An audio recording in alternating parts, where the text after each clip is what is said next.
თბილისის შემოვლითი რკინიგზის ნაცვლად ახალი ავტომაგისტრალი. საავტომობილო გზების დეპარტამენტმა გარემოს დაცვითი ზედამხედველობის დეპარტამენტს თბილისის შემოვლითი მაგისტრალის 22 კილომეტრიანი პროექტი წარუდგინა. საუბარია ავჭალა აეროპორტის 22 კილომეტრიან მონაკვეთზე, რომელიც შემოვლითი მაგისტრალის მთავარი მონაკვეთი იქნება და გაივლის იმ ტერიტორიაზე, სადაც შემოვლითი რკინიგზის პროექტის განხორციელება იყო დაწყებული. რკინიგზის პროექტი 2013 წელს დაპაუზდა და მას შემდეგ პროექტის განვითარების პერსპექტივაც გაქრა. ავჭალა აეროპორტის გზის 22 კილომეტრიანი მონაკვეთი თბილისის ახალი შემოვლითი გზის მხოლოდ ნაწილია, რომლის პროექტზეც მუშაობა იტალიურმა კომპანიამ 8 წლის წინ დაიწყო. პროექტი 5 ფლოტად უნდა განხორციელდეს და ნატახტარი რუსთავს თბილისის გვერდის ავლით უნდა დაუკავშიროს. რამდენად სწორია რკინიგზის პროექტის საავტომობილო გზით ჩანაცვლება, რა რისკებს და შესაძლებლობებს ქმნის ეს გადაწყვეტილება. თემაზე საუბარს თბილისის გენერალური გეგმისთან ავტორთან, არქიტექტორთან მერაბ ბოლქვაძესთან ერთად გავაგრძელებთ, რომელიც დღეს საქმის კურსის სტუმარია. მოგესალმებით ბატონო მერაბ, პირველ რიგში მადლობას გიხდით თქვენი დროისთვის, გადაცემაში სტუმრობისთვის. მინდა დავიწყოთ უშუალოდ ამ პროექტზე საუბრით, როგორც მეც აღვნიშნეს შესავალში, რეალურად 22,5 კილომეტრიანი მონაკვეთი მხოლოდ ნაწილია თბილისის ახალი შემოვლითი გზის პროექტის, თუმცა ეს არის მონაკვეთი, რომელიც გაივლის ზუსტად იმ მარშრუტზე, სადაც წლების წინ განიხილებოდა თბილისის შემოვლითი რკინიგზის პროექტი. ამ პროექტზეც არაერთი გვისაუბრია, იმიტომ რომ წლების განმავლობაში იყო დაპაუზებული. მინდა უშუალოდ ჯერ გადაწყვეტილება შეგაფასებინოთ, უშუალოდ ჩანაცვლება რამდენად სწორი გადაწყვეტილება ამ გადმოსახედიდან და თვითონ შემოვლითი რკინიგზის პროექტი რამდენად ხარვეზიანი იყო, რატომ, რამ განაპირობა მაშინ ამ პროექტის გაჩერება, იმიტომ რომ გვახსოვს, რომ აქტიურად იყო საუბარი იმ ხარვეზებზე, რაც ამ პროექტს თან ახლდა. მოგახსენებთ მოკლედ. ის პროექტი იყო ნამდვილად ნაკლული და ხარვეზიანი. ძალიან დიდი ხარვეზი ჰქონდა, მათ შორის პროექტის შესრულების შემდეგ მიწათსარგებლობის გენერალური გეგმის ფარგლებში მოხდა კიდევ რევიზია ამ პროექტის. სხვადასხვა დარგის სპეციალისტებმა მას ჰქონდა არაერთი ნაკლი. მათ შორის სამწუხაროდ იყო ის დაგეგმარებული ძალიან დიდ პროცენტებზე. იცით, რომ სამანქანოს გზას ნორმატიული თავისი მოთხოვნები აქვს ქანობების, ტრამვაის და საჯარო ტრანსპორტს თავისი აქვს. რკინიგზასაც აქვს განსაკუთრებული მოთხოვნები, მით უფრო რომ იქ უნდა იაროს ტვირთებმა. ამიტომ ამ პროექტის პროცენტული ქანობები განსაკუთრებით გლდანის არეალში, სადაც გლდანის დიდი ტბაა, ყოველგვარ კრიტერიუმებს უარყოფდა.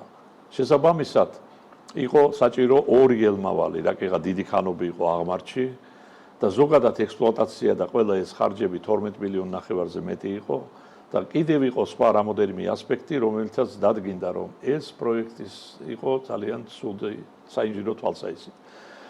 ეხლა თქვენ ბრძანეთ, რომ რამდენად არის სწორი გადაწყვეტილება ჩანაცვლება. ეხლა ვაკისი იყო მომზადებული, დახარჯული იყო 200 მილიონზე მეტი.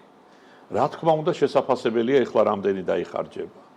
ზოგადად რაკეღა უკვე რაღაც სამუშაო შესრულებულია, რკინიგზის ქანობები მით უფრო სამანქანო გზის ქანობებზე უკეთესია და თუ ეს გამოყენებული იქნება სამანქანო გზად, ასაწონდასაწონია შესაძლებელად დასახარჯი თანხა და უკვე დახარჯული და ეფექტიანობა ამ პროექტისა იქნება ამ დარგის სპეციალისტების მიერ ასაწონი, სავარაუდოდ ალბათ უნდა იქნას ის გამოყენებული, იმიტომ რომ ის ვაკისი ფაქტიურად გამზადებულია.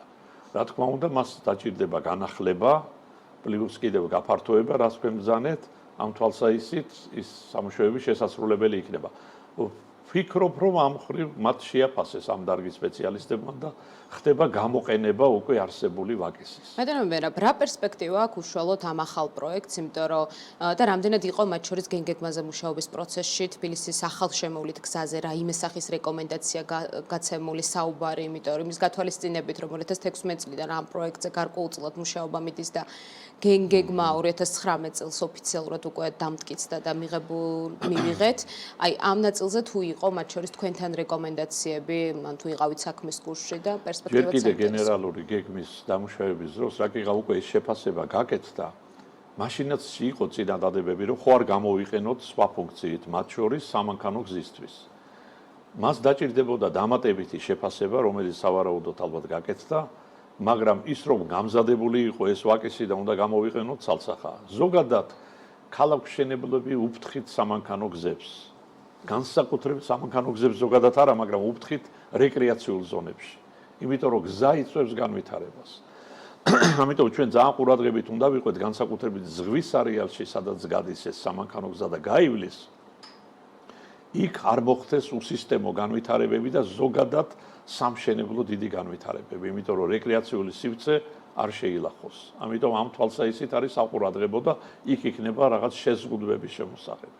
აი ამ ნაწილზე მინდა გითხრათ, თბილისის გენერალური გეგმა 2019 წელს დამტკიცდა ოფიციალურად და აი 2025 წელი. აი ამ გადმოსახედიდან როგორ შეაფასებდით უშუალოდ, რამდენად ვიყენებთ, რამდენად ვითვალისწინებთ ამ დოკუმენტს, იმიტომ რომ მათ შორის განსაკუთრებით ბოლო წლების განმავლობაში ვხედავთ არაერთ ასე ვთქვათ დაანონსებულ მასშტაბურ პროექტს დედაქალაქის ცენტრში, რომელიც ითვალისწინებს დადგენილი სტანდარტის ცვლილებას. აი ამ ნაწილში კარგი კითხვა და დროული შეფასება საინტერესო იქნება. ქალაქები 3 წლის შემდეგ, როცა მიწათსარგებლობის გეგმა შედგება, ყოველი 3 წლის შემდეგ მინიმუმ მაინც აკეთებენ რეალიზაციის შეფასებას. და ამავე დროს აკეთებენ ანალიზს. ცდება თუ არა ეს გენერალური გეგმის მოთხოვნებს, რაღაც პროცესმა ხო არ დააჩქარდა, რაღაცა პირიქით ხო არ შეფერხდა. აუცილებელია შესაბამისმა სამსახურებმა მათ ინტერესში არის ეს, რომ მოაწყოს ესეთი განხილვა ანალიზი, რომ პატარა კორექციები გააკეთონ. გაჩნდა თბილისში იცით თქვენ არაერთი მსხვილი პროექტი. ამ პროექტებთან დაკავშირებით ზოგ შემთხვევაში არქიტექტორებმა, ზოგ შემთხვევაში ახალგაზრდული გამოცდილების არქონის გამოც რატომღაც ჩათვალეს, რომ ინტენსივობის მაჩვენებლები და კოეფიციენტები, როცა დიდ ტერიტორიებზე კეთდება, ეს მთელ ტერიტორიაზე უნდა განავრცელონ და ეს არ არის სწორი და მართებული. მაშინ როცა დამუშავდა წესები თბილისის რეგულირებისა, ხაზგასმით იყო ეს ჩანაწერი. ეს არის ცალკეული მიწის ნაკვეთების კოეფიციენტები. ჩვენ ისედაც ევროპულ სტანდარტებზე მეტი გვაქვს და კიდევ მთელ ტერიტორიაზე გავრცელება არ არის მიზანშეწონილი. ამიტომ ამისთვის უნდა გამოაკლდეს სოციალური ობიექტები, ძირითადი გზები და კიდევ სხვა ფაქტორებია, რომლითაც დაკონკრეტდეს უნდა და კონკრეტულ ნაკვეთებზე იყოს ეს ანგარიში გაკეთებული. ეს აუცილებლად გასათვალისწინებელია, იმიტომ რომ როცა ხდება გამჭიდროება ქალაქის არეალებში, სოციალური ობიექტები, სკოლა, საბავშვო ბაღი, კიდევ სხვა მოთხოვნის სპორტული ობიექტები არ ყოფნის დასახლებულ პუნქტებს. თქვენ იცით ხშირად აი გაზაფხულის პერიოდში როცა ხდება რეგისტრაცია ბავშვებისა და სკოლები არ ყოფნის, საბავშვო ბაღები, რატომ? გამჭიდროვდა ცალკეული არეალები, სამწუხაროდ თანმიმდევრული კვლევები არ მიმდინარეობს, შეფასება ამისი, სად არის საჭირო გაძლიერება, სად არის რეკონსტრუქცია საჭირო, სად რა მაკომპენსირებელი ღონისძიებებია ჩასატარებელი, ამიტომაც ხშირად უჭირთ მოქალაქეებს, რომ მომსახურების რადიუსებში საჯარო სკოლები კონდეთ. აი ზონების ცვლილებასთან დაკავშირებით 800 მეტრი, საბავშვო ბაღის 300 მეტრი. ზონების ცვლილებასთან დაკავშირებით რამდენად ხშირია შემთხვევები და რამდენად ასე ვთქვათ შეცდომებს უშვებთ ამ ნაწილში, იმიტომ რომ ჩვენ ვიცით რომ კონკრეტულ ტერიტორიებზე იყო აქტიურად მოთხოვნა რომ რეკრეაციული ზონის სტატუსი ასე ვთქვათ შეცვლილი იყო იმგვარი ასე ვთქვათ სტატუსით და ზონის ასე ვთქვათ სახელწოდებით, სადაც განვითარება უფრო მეტად არის შესაძლებელი, ძირითადად საზოგადოებრივ საქმიან ზონად გადაკეთებას ითხოვენ ხოლმე ინვესტორები. აი ამ ნაწილში რამდენად უშვებთ შეცდომებს ბატონო მერაბ, ხა თქვენ რასაც უყურებთ? საზოგადოების საქმიანად ითხოვენ სამწუხაროდ და ის ფუნქციური ზონირების რუკაა.